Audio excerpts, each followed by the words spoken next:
우리 속담에 하나를 보면 열을 안다는 말이 있죠. 근데 이 말이 논리학에서는 아주 위험한 표현이라고 합니다. 하나를 보아 열을 알 수 있는 경우보다 사실은 그렇지 않은 경우가 훨씬 더 많기 때문입니다. 예를 들어 어떤 사람을 처음 만나서 인사를 하는데 그 사람의 표정이 좋지 않습니다. 좋지 않은 표정을 보면서 저 사람은 나에 대해서 싫어하는가 보다. 한번 만난 그 경험을 토대로 그런 식의 단정을 지을 수가 있겠죠. 그러나 사실은 만나기 직전에 있었던 일로 불편한 마음이 반영된 일시적인 현상일 수 있습니다. 늘 기쁘고 즐겁고 다른 사람들을 환대하던 사람인데 그 상황에만 그런 식의 대응을 하는 경우가 있을 수 있기 때문이죠. 그래서 논리학에서는 성급한 일반화의 오류 이렇게 표현을 하죠.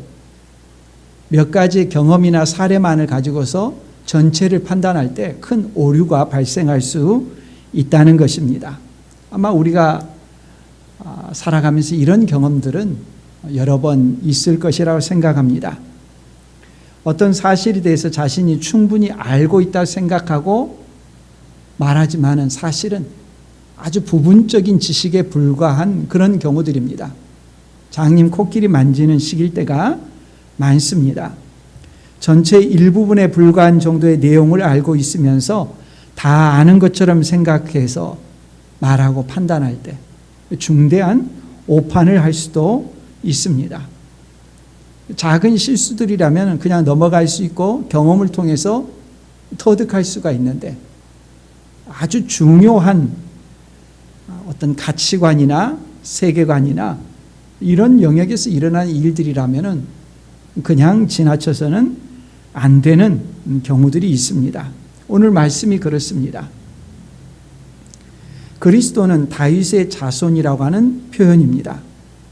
그리스도께서 다윗의 자손이라는 표현은 맞습니다. 그런데 그리스도는 다윗의 자손이라는 표현이 모든 것이 되어버리면 중대한 잘못을 저지를 수가 있습니다. 예수님이 누구인가 하는 데 있어서의 그 알매 아주 큰 장애가 될 수 있습니다. 분명히 그리스도는 다윗의 자손인 것은 맞지만 다윗의 자손으로 모든 것을 그리스도 해석을 해버린다면 잘못된 해석을 할 수가 있다는 것이죠. 많은 사람들이 예수님에 대해서 안다고 생각합니다. 근데 그 예수님에 대해서 안다고 하는 것이 사실은 자신이 가지고 있는 작은 지식을 가지고서 판단하는 것일 때가 대부분입니다. 성경을 통해 계시된 예수님이 아닌 것이죠. 다윗의 자손이라는 그 혈통만으로 담을 수 없는 예수님은 어떤 분이신가? 오늘 우리가 함께 살펴보려고 합니다. 예수님께서 마태복음 21장에 보면 예루살렘 성에 입성하시죠. 그래서 21장, 22장 이 두 장에 나오는 내용 3, 1 구조라고 제가 말씀을 몇 번 드렸습니다. 맨 처음 3은 뭐죠? 예수님께서 예루살렘 성에 나귀를 타고 입성하시죠. 나귀를 타고 예수님께서 예루살렘 성에 들어가시니까 사람들이 뭐라고 환호를 합니까? 호산나 다윗의 자손이요. 이 외침이 오늘 본문에 이르기까지 계속된 논쟁, 갈등 그런 단초가 됩니다. 예수님께서 예루살렘 성에 그렇게 나귀를 타고 입성하시고 성전에 들어가서 성전에서 시위를 하시고 무화과 나무를 마르게 하시고 처음 3이죠. 그러자 대제사장을 포함한 종교 지도자들이 예수님께 와가지고 물었습니다. 당신이 무슨 권위로 이런 일을 하느냐? 다른 말로 하면은 어린아이들이 예수님께서 예루살렘 성에 나귀 새끼를 타고 입성할 때 호산나 다윗의 자손이라고 외쳤을 때 왜 당신은 그것을 제지하지 않고 그대로 묵과했느냐? 정말 그렇단 말이냐? 당신의 권위가 맞느냐? 따졌었죠. 그래서 예수님께서 세 가지 비유로 답해 주셨습니다. 두 아들의 비유하고 포도원 농부 비유하고 그다음에 뭐죠? 혼인잔치 비유죠. 그 비유가 마치고 나서 예수님께서 이렇게 사람들을 가르치는 것에 대해서 어디서 배운 적도 없는 분이 무슨 권위로 뭘 안다고 가르치는 거야. 유대 종교 지도자들이 예수님을 그 지식의 한계를 드러내서 백성들을 가르칠 만한 자격이 되지 않는다는 것을 알게 하려고 자기들 생각에 예수님께 와가지고 질문을 던졌습니다. 세 개의 질문 연달아 나오죠. 이 세 번째 3입니다. 바리새인들이 먼저 무엇에 대해서 물었습니까? 세금에 대해서 물었죠. 가이사에게 세금을 바치는 것이 옳습니까? 옳지 않습니까? 두 번째, 사두개인들이 와가지고 희한한 예를 들면서 부활에 대해서 질문을 했습니다. 다시 또 바리새인들의 율법사가 와가지고 가장 큰 계명이 무엇입니까? 이 세 가지 질문을 던졌죠. 21장, 22장에 걸쳐서 3, 3, 3 그리고 맨 마지막 1이 오늘 본문에 해당하는 것입니다. 지금까지 많은 사람들이 예수님께 그렇게 질문을 던지고 도전하고 있었는데 이번에는 예수님께서 그 사람들에게 묻는 것입니다. 41절 말씀입니다. 바리새인들이 모였을 때 예수께서 그들에게 물으시되, 예수님을 어떻게든 몰아내려고 갖은 애를 다 쓰고 있던 그들, 그 모든 논쟁에 대해서 마무리를 짓는 결정타를 이제 그들에게 보여주십니다. 바리새인들이 예수님을 함정에 빠뜨리기 위해서 예수님 앞에 모여 있던 차에 그들에게 물으시는 것이죠. 42절, 너희는 그리스도에 대하여 어떻게 생각하느냐? 누구의 자손이냐? 바리새인들에게 이 질문은 1 더하기 1은 몇이냐 묻는 것과 같은 아주 쉬운 질문입니다. 대답하되 다윗의 자손이니이다. 이 다윗의 자손이라는 말을 이제 예수님께서 설명하려고 합니다. 예수님 예루살렘에 입성하시고 지금까지 계속된 이 논쟁의 뿌리에는 뭐가 있습니까? 예수님이 나귀 새끼를 타고 입성할 때 사람들이 호산나 다윗의 자손이여 이렇게 외쳤을 때 예수님이 제지하지 않았다는 것. 그 칭호가 어떤 칭호인데 당신이 그 칭호를 그대로 받아들이고 있느냐? 말도 되지 않는다. 당신의 정체가 뭐냐? 권위가 뭐냐? 당신이 이런 질문에 대답할 수 있느냐? 당신의 보잘것없음을 드러내겠다. 평범한 촌부에 불과하다. 사람들이 예수님의 정체를 드러내려 그렇게 도전하고 달려들었었죠.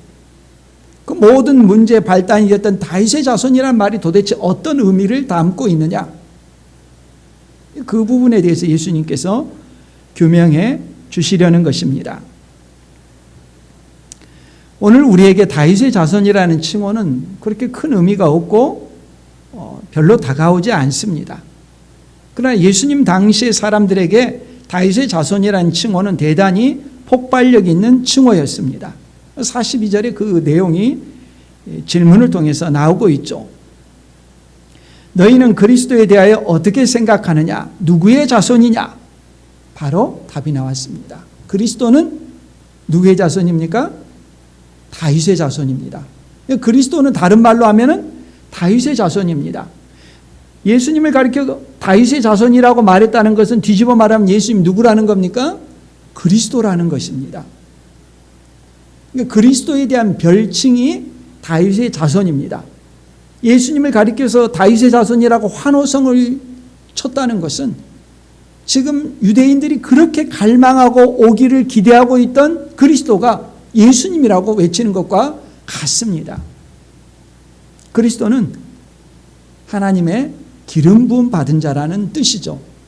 하나님께서 이 땅에 죄를 없애고 평화, 샬롬을 가져오도록 하나님께서 기름 부어 세상에 보내신 분을 그리스도라고 합니다. 메시아라고 합니다.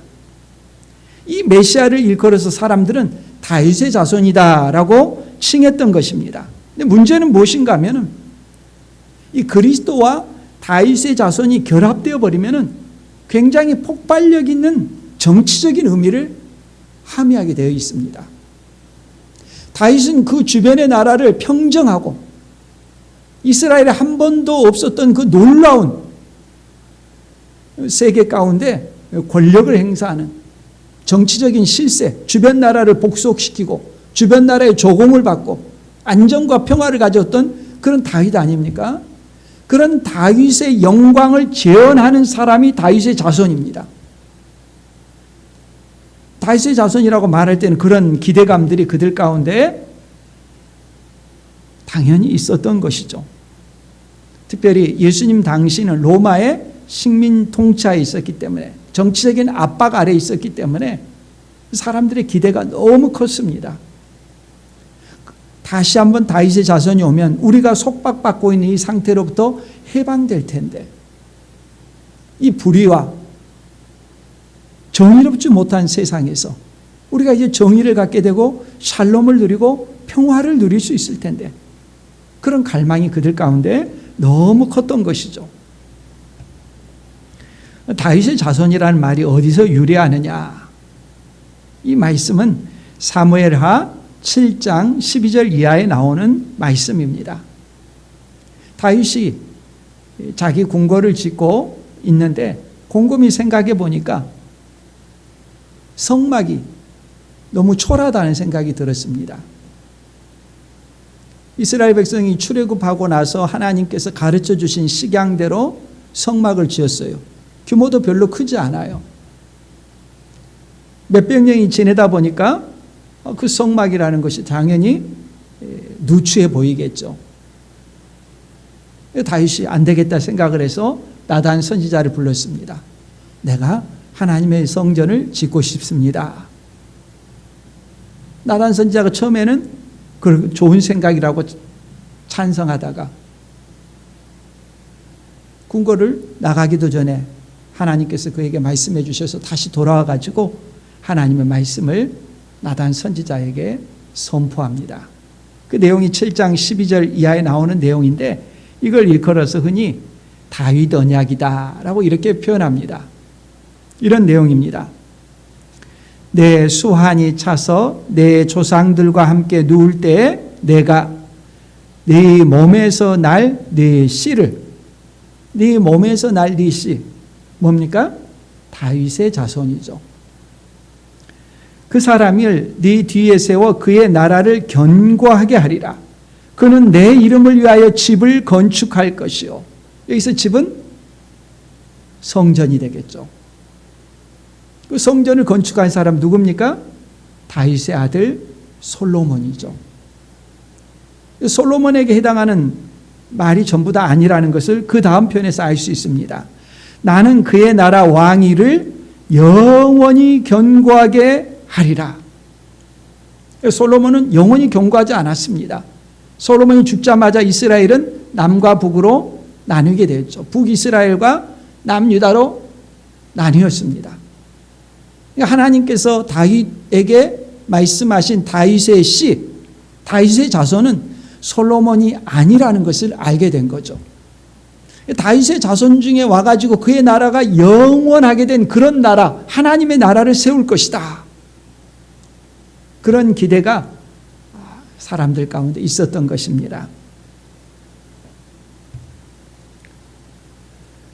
그리스도가 다윗의 자손으로 와서 이전의 다윗 왕국처럼 이 세상에 하나님 나라를 건설할 것이라는 생각들이 특별히 로마 압제와 식민 통치에서 사람들 가운데 널리 퍼져 있었습니다.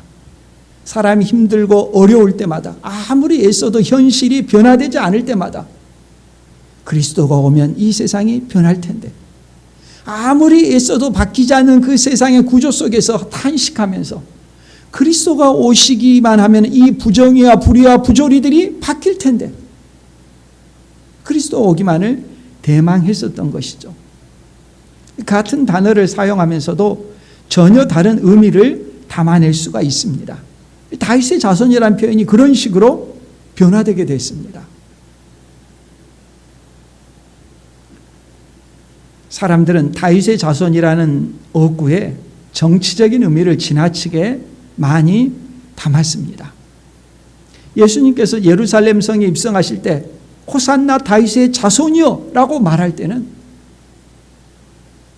바로 그런 정치적인 의미를 담고 있었습니다. 아무리 노력해도 바뀌지 않는 이 험한 세상을 당신이 좀 뒤집어 엎어버려 주십시오. 아무리 노력해도 내 신분과 삶이 변화되지 않는 이 힘들고 어려운 세상을 한번 뒤엎어 주십시오. 그런 기대를 예수님께 담고 있었던 것이 다윗의 자손이라는 외침이었습니다. 그런 오해가 있기 때문에 예수님께서는 다윗의 자손이라는 표현으로 자기 자신을 지칭해서 사용하지 않았습니다. 예수님 분명히 다윗의 자손이 맞습니다.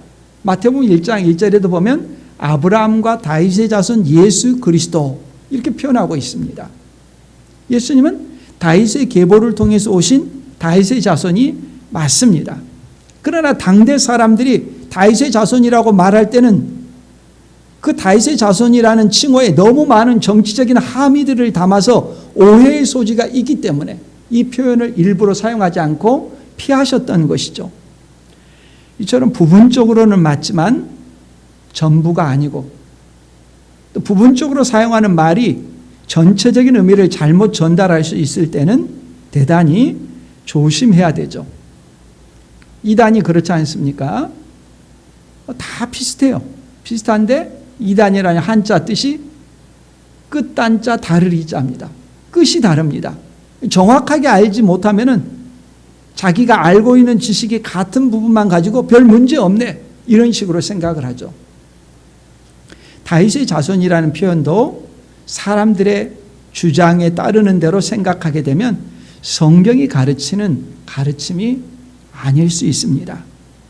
다윗의 자손이란 표현 속에 사람들이 의도하는 것은 이 세상에서 건강하고 부하고 잘 살고 형통한 것 그렇게 만들어주는 분이 다윗의 자손이다. 그리스도다. 이런 소망을 담고 있는 것입니다. 이 세상 속에서 모든 불의와 부조리가 사라지고 평화가 드러나야 되는 것으로 그리스도를 이해했습니다. 오늘도 사람들 가운데 그런 생각으로 예수님을 생각하는 분들이 적지 않죠. 예수님 당시에 그리스도를 다윗의 자손이라고 말한 것과 똑같은 식의 생각을 하는 사람들입니다. 예수님을 믿는다라고 말하지만은 그 예수님은 오늘 내가 처한 삶의 현실에서 내가 처한 모든 문제를 해결해주고 나와 자녀와 가족들의 건강과 경제적인 삶을 형통하게 해주는 분을 예수님이라고 생각한다면은 예수님 당시에 외치던 호산나 다윗의 자손 외침과 다르지 않습니다. 그들이 다윗의 자손이라고 외칠 때 그 외침들 그런 기도 제목을 가지고 예수님 예수님 예수님 하고 기도의 자리 말하는데 다르지가 않습니다. 우리가 사는 현실 세계가 중요한 것은 맞습니다. 결코 무시해서는 안 됩니다. 그러나 세상에서의 삶의 모든 것을 걸기 시작하면은 신앙이 왜곡되고 잘못되기 쉽습니다. 그것이 바로 우상 숭배입니다. 이 땅에 있는 것들을 신처럼 떠받드는 것입니다. 내가 바른 믿음을 갖고 바른 신앙에 성장하기 위해서 때로는 고난이 있고 때로는 어려움이 있고 아무리 노력해도 벗어날 수 없는 환경적인 문제가 있을 수 있습니다. 그런 가운데도 불평하고 원망하지 않고 믿음을 견지하면서 나아가는 것, 신앙의 궁극적인 모습이죠. 하나님께서 그 사람을 만들어 가시는 것이죠.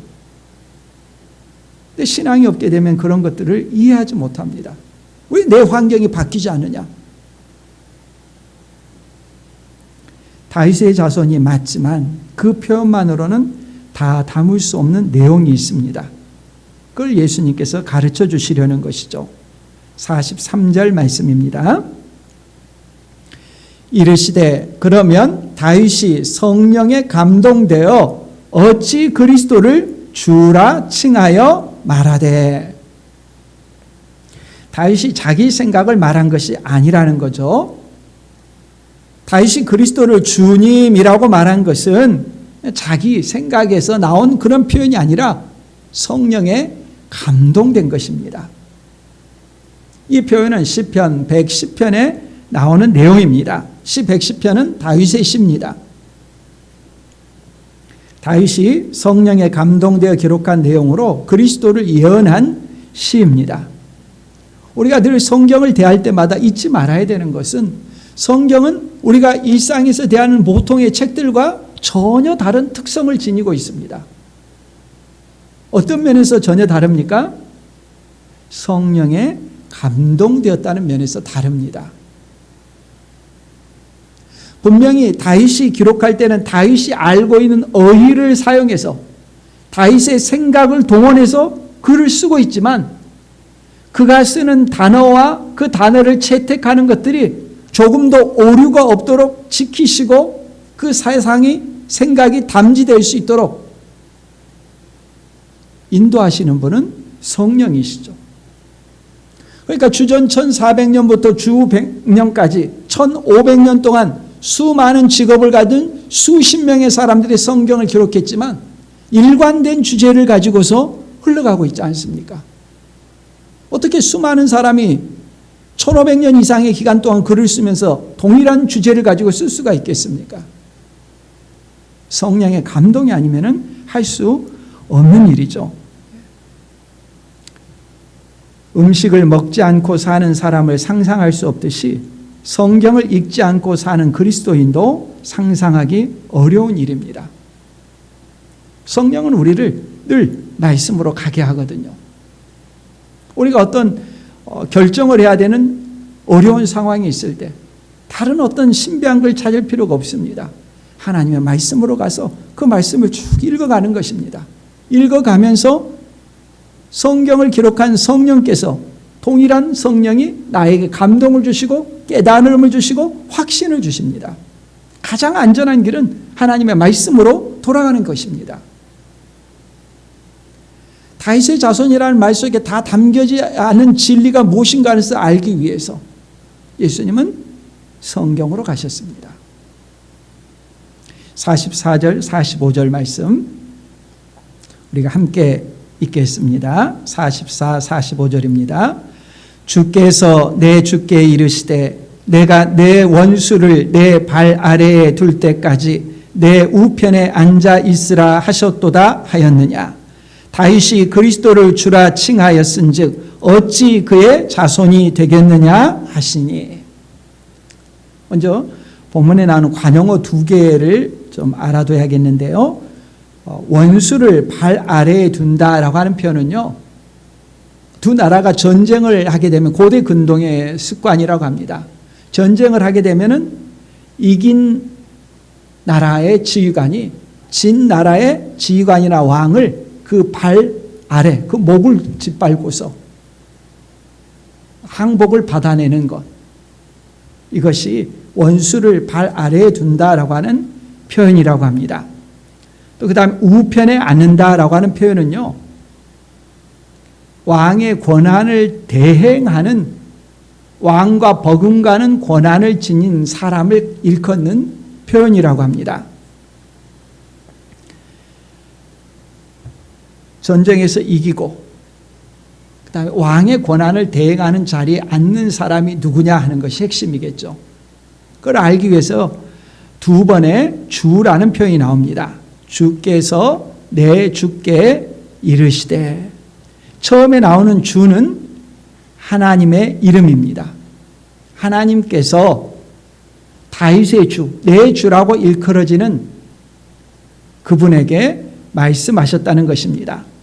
처음에 나오는 주님이 하나님이라는 거 알겠는데 두 번째 나오는 다윗이 내 주라고 일컫는 분은 누구냐 하는 것입니다. 다윗도 하나님의 기름 부음을 받은 왕입니다. 그런 다윗이 내 주라고 칭할 수 있는 분은 도대체 누구냐 하는 것입니다. 먼저 이 주라고 하는 칭호부터 우리가 간단히 아시겠지만 정리를 해야 되겠습니다. 구약 시대에 하나님의 이름을 가리키는 자음 네 글자가 있습니다. 이스라엘 백성들은 이 하나님의 이름을 가리키는 이 자음 네 글자를 발음하지 않았습니다. 그 단어가 나올 때마다 다르게 불렀습니다. 뭐라고 불렀냐면 아도나이라고 칭호를 했습니다.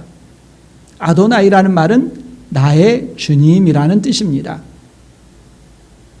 이 사실을 간과하고 나중에 이 하나님의 이름을 가리키는 네 자음에다가 아도나이의 모음을 붙여서 사람들이 읽게 됐습니다. 그럼 뭐라고 읽게 되느냐? 여호와 또는 야훼 이렇게 읽게 됩니다. 사람들이 그래서 하나님의 이름을 여호와 또는 야훼라고 발음을 하는데 사실은 바른 발음은 아니겠죠. 하나님의 이름을 뜻하는 자음 4개 어떻게 발음하는지 알지 못하는데 거기에다가 사람들이 아도나이라고 부르는 그냥 모음을 결합시켜서 읽은 것이죠. 이 하나님의 이름을 가리키는 4글자를 구약성경 히브리어를 번역하면서 이 하나님의 이름을 가리키는 4자음을 뭐라고 번역을 했는가 하면 헬라어로 뭐라고 번역을 했는가 하면 주님이라고 하는 의미로 퀴리오스라는 단어로 번역을 했습니다. 그러니까 성경에서 퀴리오스, 주님이라는 말이 나오면 다 뭐가 되겠습니까? 구약 성경에 하나님의 이름을 가리키는 표현이 됩니다. 시편 110편에 나오는 주께서 내 주께 이르시되 이 주라는 말은 하나님께만 사용하는 하나님의 이름인데 그 하나님의 이름을 성부와 하나님이 아닌 다른 분에게 사용하고 있다는 것입니다. 다윗이 말하는 내 주는 도대체 누구냐? 다윗이 자기 자손에게 내 주라고 말하는 것이 있을 수 없는 일이다. 그리스도를 다윗의 자손이라고만 말해서는 안 된다는 것입니다. 시편 119편은 그리스도를 예언한 시인데 그리스도에 대한 시인데 그 그리스도를 다윗의 자손이라고만 해서는 안 된다는 증거를 여기에서 예수님께서 뽑아내시는 거죠. 그리스도는 그러면 다윗의 자손만이 아니면 도대체 누구겠는가? 그리스도는 누굽니까? 오늘 말씀에 제목이 나와 있습니다. 그리스도는 다윗의 자손이기도 하지만 하나님의 아들이죠. 예수님은 주님이시라고 하는 것 아주 핵심적인 것입니다. 다윗의 자손이라고만 생각해서 그리스도는 다윗의 자손이다. 정치적인 분이다. 우리의 삶의 문제를 해결해 주시는 분이다. 이렇게만 생각하면 오해를 하기 쉽겠죠. 초대교회에서 그리스도인의 신앙 표지가 있었습니다. 그 신앙의 표지는 예수님은 주님이시다라고 하는 고백이었습니다. 그리스도인 됨을 어디서 알 수 있느냐? 예수님을 주님이라고 고백하느냐? 이걸 보면 알 수가 있었습니다. 왜 이게 중요하냐? 당시 로마 황제를 사람들이 주로 고백하도록 했습니다. 근데 그리스도인들은 로마 황제를 주라고 고백할 수가 없었습니다.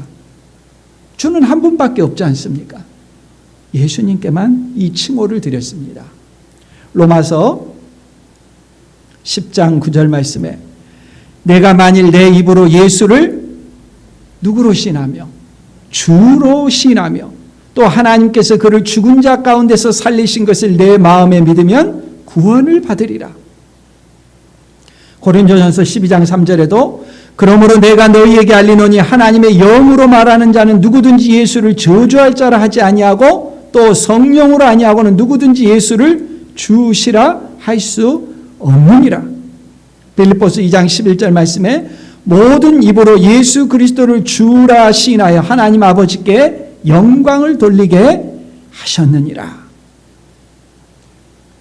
세상의 권력이 자기를 주라고 퀴리오스라고 부르는 시대에 그리스도인들은 자기 목숨을 걸고 내게는 주님이 한 분밖에 없습니다. 예수 그리스도가 주님이십니다.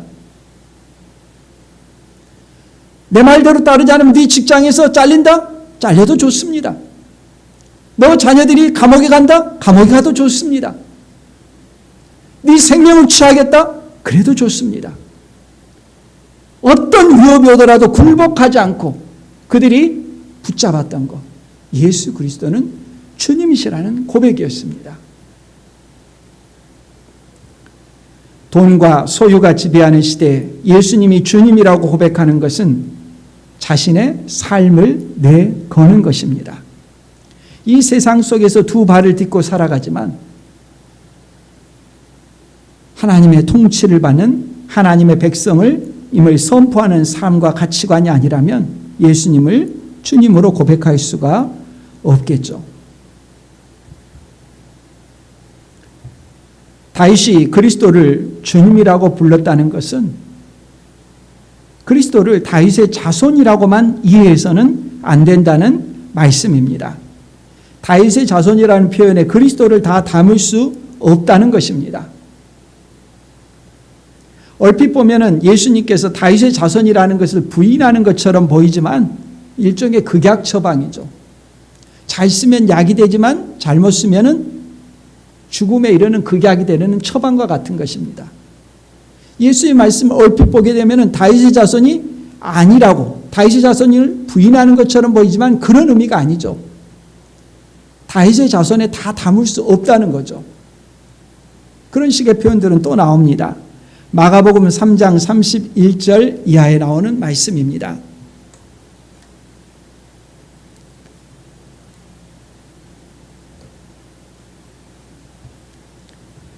그때 예수의 어머니와 동생들이 와서 밖에 서서 사람을 보내어 예수를 부르니 무리가 예수를 둘러 앉았다가 여짜오되 보소서 당신의 어머니와 동생들과 누이들이 밖에서 찾나이다.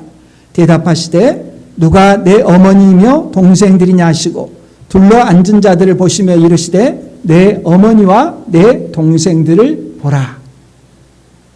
이 말씀은 예수님을 찾아온 마리아와 또 형제들을 가리켜서 예수님과 아무 상관이 없다라고 거절하는 의미입니까? 그런 의미가 아니죠. 어머니와 동생들의 관계를 부인했다는 그런 말씀은 아니죠. 다윗의 자손이라는 표현 역시 예수님의 신분을 다 담을 수 없기 때문에 그리스도가 어찌 다윗의 자손이 되겠느냐 하는 말씀입니다. 하나만 알고서 전체 의미가 오해될 수 있기 때문에 다윗의 자손이라는 말에 통해서 사람들이 오해하지 않도록 가르쳐 주시는 것입니다. 그리스도는 다윗의 자손이라는 표현 속에 다 함의할 수 없다면 그리스도를 또 다른 어떤 표현을 통해서 우리가 깨닫고 이해해야 되느냐? 예수님은 하나님의 아들이십니다. 로마서 1장 3절 4절 말씀입니다. 그의 아들에 관하여 말하면 육신으로는 다윗의 혈통에서 나셨고, 다윗의 자손이 맞죠? 그걸로 다 담을 수 없습니다. 4절 성결의 영으로는 죽은 자들 가운데서 부활하사 능력으로 하나님의 아들로 선포되셨으니 곧 우리 주 예수 그리스도시니라. 한 면으로만 담게 되면 오해의 소지가 있습니다. 다윗의 자손이지만 동시에 하나님의 아들이십니다. 예수님이 하나님의 아들이시라는 말은 어떤 말입니까? 예수님이 누구라는 거죠? 하나님이라는 것이죠. 이 하나님의 아들이라는 말을 우리가 잘 이해해야 됩니다.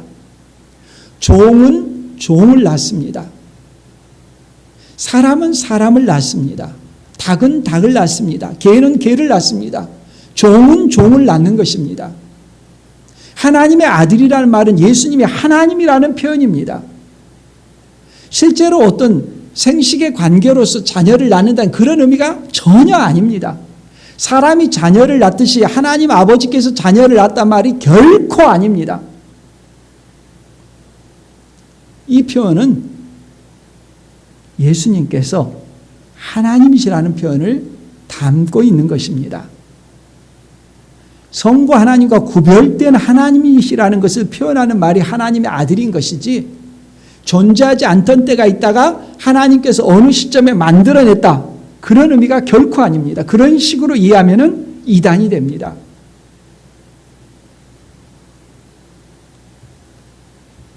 하나님의 아들이란 말은 예수님께서 하나님이시다라고 하는 말입니다.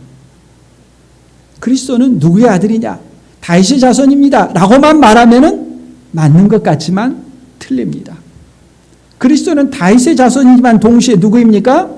하나님의 아들이십니다. 다른 말로 하면 예수님은 하나님이십니다. 지금까지 모든 논쟁을 끝장내는 말씀인 것이죠. 예수님께서 예루살렘에 입성하실 때 사람들이 환호하면서 다윗의 자손이요, 다윗의 자손이요. 그 말 속에는 모든 진리를 다 담아낼 수가 없습니다. 사람들의 기대는 이 세상에서만 잘 되게 해달라는 그런 기대를 담고 있었습니다. 그러나 예수님은 하나님의 아들로서 세상에 오셨습니다. 예수님께서 하나님의 아들이시라는 사실을 받아들이지 못하기 때문에 사람들 가운데 그 많은 논쟁을 초래했던 것입니다. 예수님이 하나님의 아들이시라는 것을 받아들이지 않는다면 아무리 논쟁을 해도 끝이 없습니다. 이것은 궁극적인 선언이 됩니다. 더 이상의 논쟁을 하지 않습니다. 23장에는 그래서 너희가 예수님을 하나님의 아들로 받아들이지 않는다면 어떤 결과가 오느냐? 화 있을진저 7번의 선언이 오는 것입니다.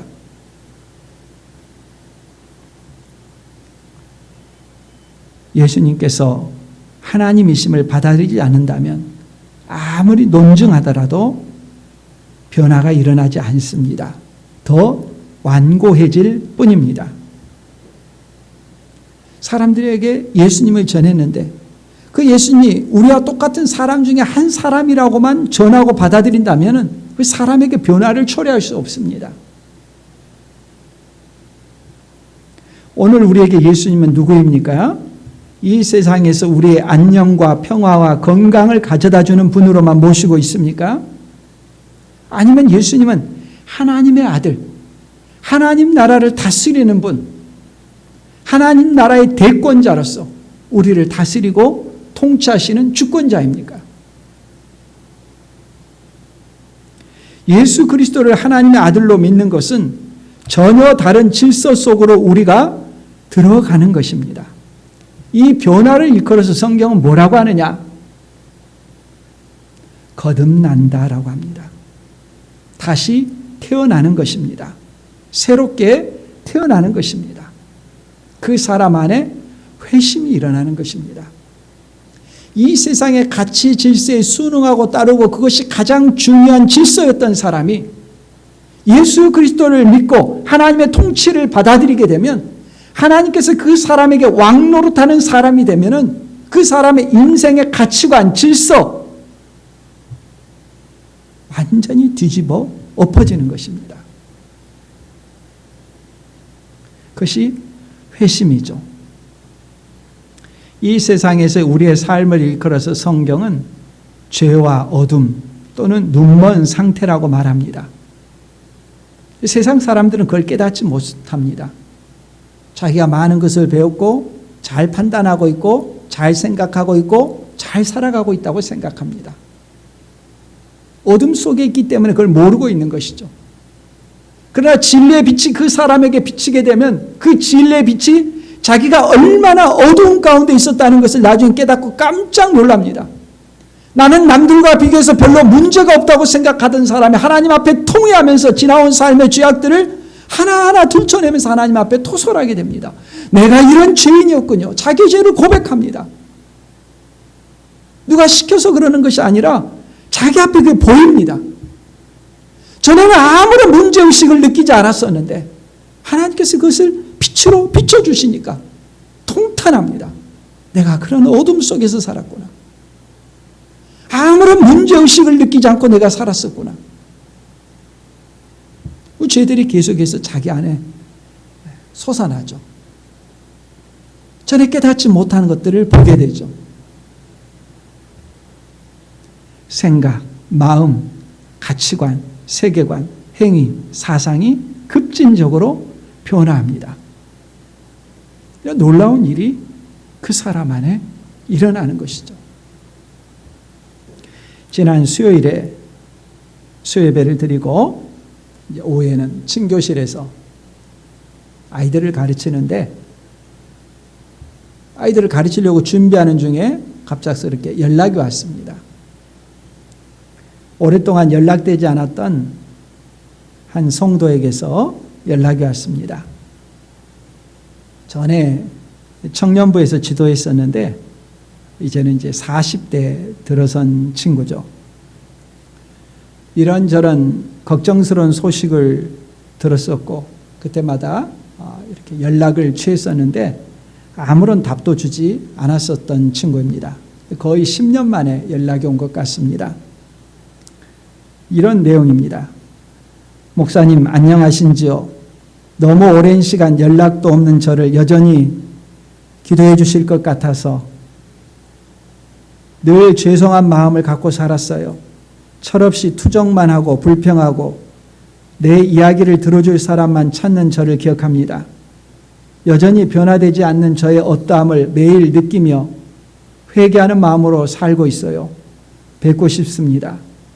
문자가 왔습니다. 그 말에 그냥 바로 답장을 보냈죠. 언제든지 만날 수 있다.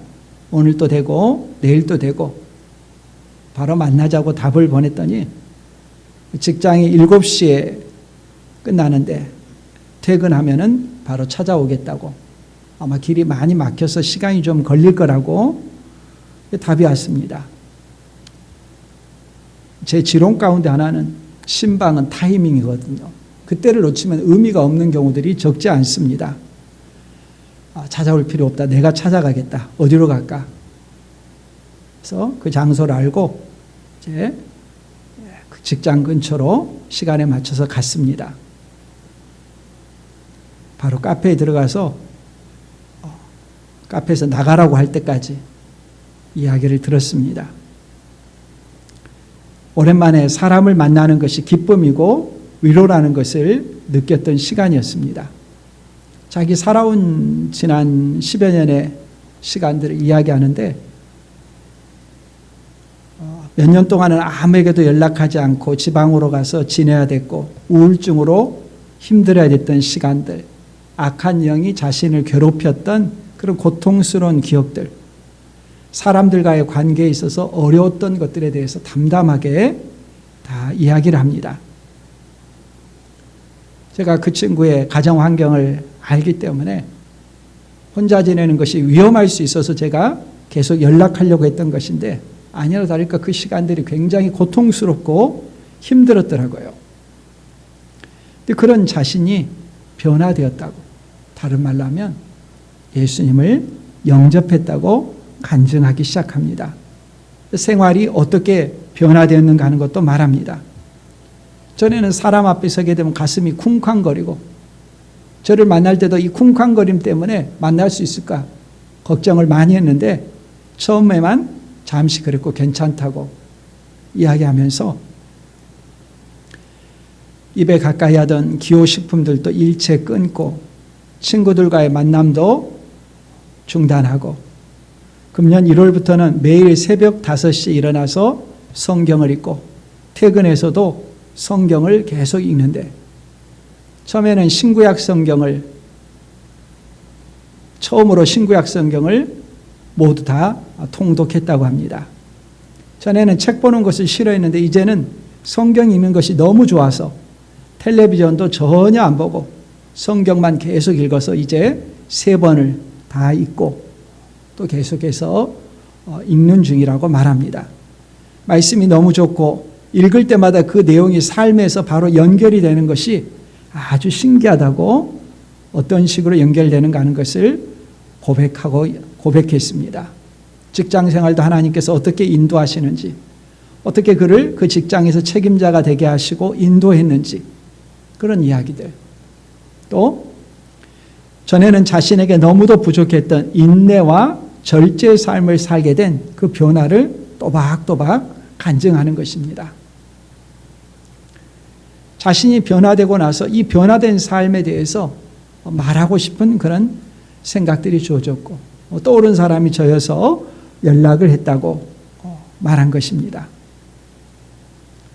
그 친구와 만남을 통해서 다시 한번 깨닫게 됐습니다.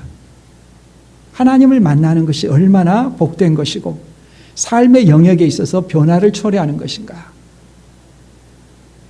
사람들에게 이것저것 체크하면서 이것 해라 저것 해라 힘들게 줄다리하고 씨름할 필요가 없죠.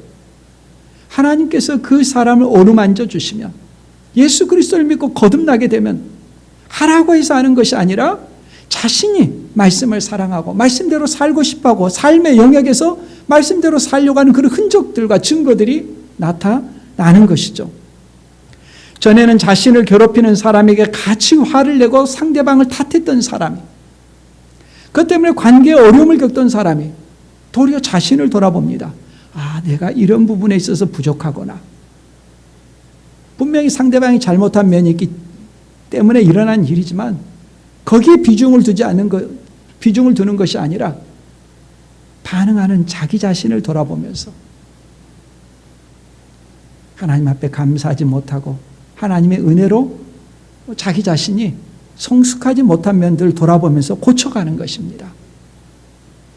성령께서 하시는 일이죠. 다시 한번 확신하게 됐습니다. 오늘 우리 시대에 가장 시급한 것이 뭐냐? 많고 다양한 그런 프로그램이 아니죠. 회개와 거듭남입니다. 예수 그리스도가 누구이신가? 다윗의 자손으로만 내 욕망만 추구하는 분으로만 섬길 것이 아니라, 추구할 것이 아니라 예수님은 하나님의 아들이시다. 예수님은 하나님이시다. 예수님을 내가 믿는다는 것은 하나님 나라 백성으로서 하나님의 통치, 주권, 질서를 받아들이는 것을 의미하는 것입니다. 내 삶을 완전히 바꾸겠다는 각오를 하는 것입니다. 베드로와 야고보와 요한으로 말하자면 자기가 일상의 삶을 살게 했던 그 직장을 내려놓는 것과 같습니다. 완전히 뒤집어 엎어지는 것이죠. 세상을 꽉 움켜쥐면서 예수님을 따르겠다는 것은 불가능한 일입니다. 예수님 말씀하시면 그 길이 어떤 길이든지 내가 순종하며 가겠습니다. 이 결단하기까지는 참으로 예수님을 따를 수가 없는 것이죠. 주님이 말씀하시면 무엇이든지 따르겠습니다. 주권을 주님 앞에 양도하는 것, 이것이 예수님을 믿는다는 것이죠. 그렇다고 내게서 주님께서 모든 걸 빼앗아 갑니까? 그렇지 않습니다. 동일한 직장, 동일한 가족, 동일한 환경이지만 그 모든 사람을 바라보는 시각과 삶의 가치관이 달라지는 것이죠. 우리가 예수님을 믿는다는 것은 나는 가만히 있고 내게 필요한 어떤 것만 달라고 다윗의 자손이요, 다윗의 자손이요 하는 것이 아닙니다. 예수님은 하나님의 아들이십니다. 하나님의 대권자이십니다. 나에게 가장 좋은 것으로 인도하시는 하나님이십니다. 그걸 확신하고 믿고 신뢰하는 것입니다. 참으로 예수 그리스도를 우리의 주로 영접하고 주님의 말씀대로 살기로 결단하고 주님께 주권을 양도해서 주님이 주시는 참된 기쁨을 누리는 우리 모두가 될 수 있기를 바랍니다.